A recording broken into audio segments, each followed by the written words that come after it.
मित्रों, मैं विवेक और पुनः हम लोग आए हैं और वजह है एनएचएम का एग्जाम। हम लोग बार बार बोल रहे हैं ये एग्जाम निकट है, उसी के चलते हम लोग पुनः आए हैं बात करने आप लोगों से जो कौन से इंपॉर्टेंट क्वेश्चंस हैं जो 2022 में पूछे गए थे, और साथ ही में हम उन क्वेश्चंस की भी चर्चा करेंगे जो रिलेटेड है उनसे और जो एग्जाम में पूछे जा सकते हैं। तो क्वेश्चन नंबर फर्स्ट क्या कह रहा है, the FRC parameter in haematology analyser measure. जो एफआरसी पैरामीटर होता है हेमेटोलॉजी एनालाइजर में, वह किसको मेजर करता है? तो सिस्टोसाइट्स को। ठीक है, किसको? सिस्टोसाइट्स को। Marking present in WBC pipette. WBC pipette में जो मार्किंग प्रेजेंट होती है वो कहां तक होती है? तो 0.5, 1.0 और 11। ठीक है, क्वेश्चन आपसे पूछ सकता है इस बार आरबीसी पिपेट की मार्किंग बता दो भैया। ठीक, आरबीसी पिपेट की मार्किंग।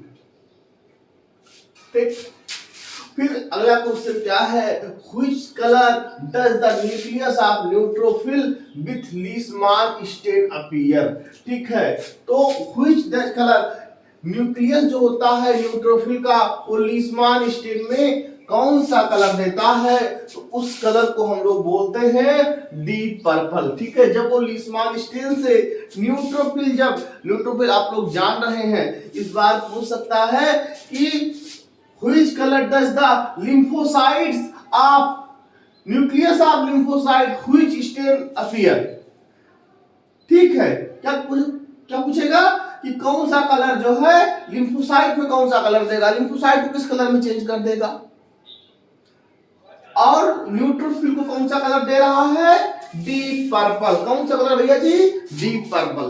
देखो यार, फास्ट रिवीजन, एक्सक्लूसिव रिवीजन हम लोग कर रहे हैं, तो फिर से देख लो। The FRC parameter haematology analyser measure schistocyte marking project in WBC pipette 0.5, 1 और 11, और जो आरबीसी पिपेट की मार्किंग होती है वो 101 तक होती है। ठीक है, और देखो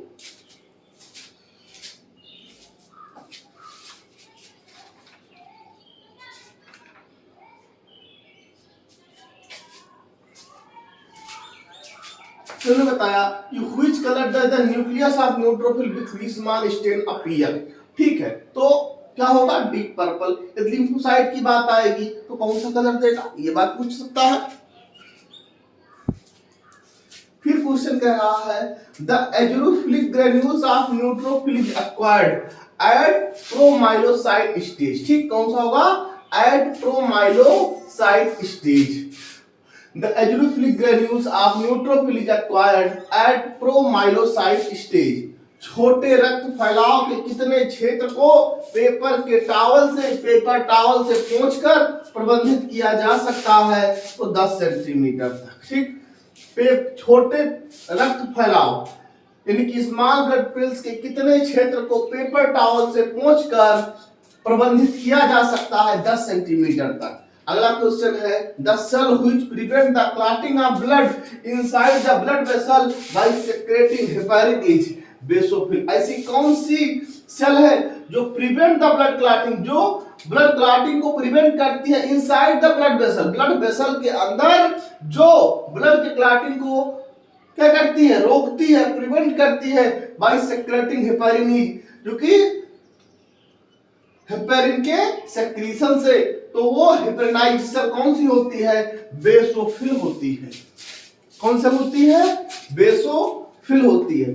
left shift in RBC histogram is seen in तो iron deficiency anaemia. Left shift जो होता है वो सीन होता है आयरन डेफिशिएंसी एनीमिया के रूप में। Left shift in RBC histogram is seen in iron deficiency anaemia. Which of the following should be made available for staff handling equipment and instrument standard operating procedure? ठीक है, Which of the following should be made available for staff handling equipment and instrument standard operating system? ठीक, फिर से question देखिए। The parameter the FRC parameter haematology analyser measure schistocytes marking present in WBC pipette 0.5, 1, 11.0। अगर हम RBC की बात करेंगे तो 0.5, 1.0 और 101 ये होता RBC. Which color does the nucleus of neutrophil with this man stain appear? Deep purple। Question पूछ सकता है यहाँ पर लिम्फोसाइट, यहाँ कर सकता है बेसोफिल। कि बेसोफिल को किस कलर में अपीयर करेगा, लिम्फोसाइट को किस कलर में अपीयर करेगा। ठीक है। The eosinophilic granules of neutrophil is acquired at promyelocyte stage। छोटे रक्तफल उस्मान ब्लड सेल्स के कितने क्षेत्र को पेपर छावनी से पोंछकर प्रबंधित किया जा सकता है? 10 centimetre. The cell which prevent the clotting of blood inside the blood vessel by secreting heparin is basophil। Left shift in RBC histogram is seen in iron deficiency anemia। Which of the following should be made available for staff handling equipment and instrument? Standard operating system। ये है आप लोगों का revision. अभी और भी question को लोग डिस्कस कर रहे हैं साथ में।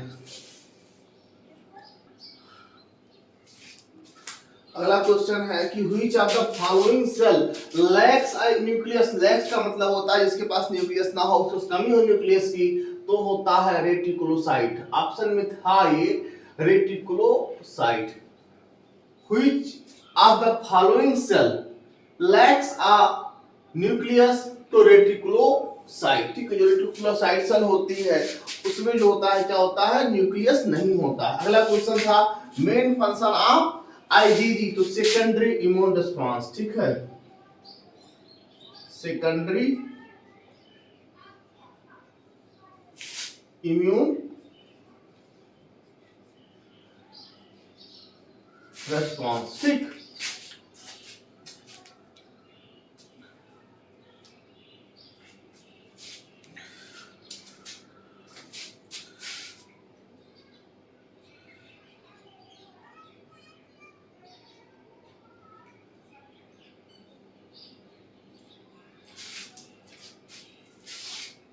अगला क्वेश्चन था which of the following cell